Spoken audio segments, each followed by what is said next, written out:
The most agonizing moment for Ford is the fact that he legitimately hands the rights to him over to Beats in order to pay off his debt. And it's like a loan, it's like a mortgage in a way. It's loaning this entity, this valuable, fiscally valuable human being, in lieu of him paying back a debt that he owes. So it's horrendous. He knows he's feeding the Christian to the lion. He knows what he's doing, and it tortures his soul. But he still does it, and that's it. That's kind of the demarcation. That's where you know that however good a man Ford is, he's not truly good. He can't be. And I think it's very easy though to judge him with 21st century eyes. I think even Solomon is very sympathetic to the fact that he's a man born into his circumstance. But you know, being objective about it, it's hard to see the good in a person at that moment in time.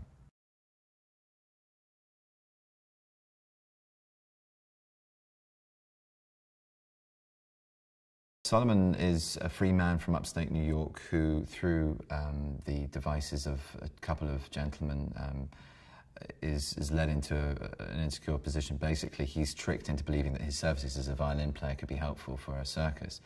And these two con artists take him on this voyage to Washington from his home.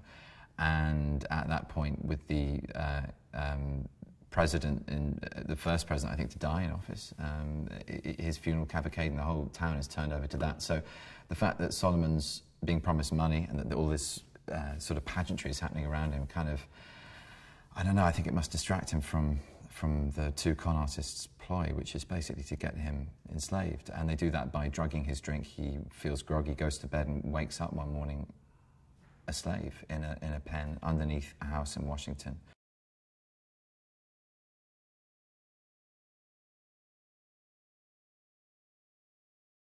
He's rather brilliant, Chiwetel. He's got the most extraordinary access to an amazing range, but he's making very considered, really direct, very clear choices with this, which is just is fascinating to see.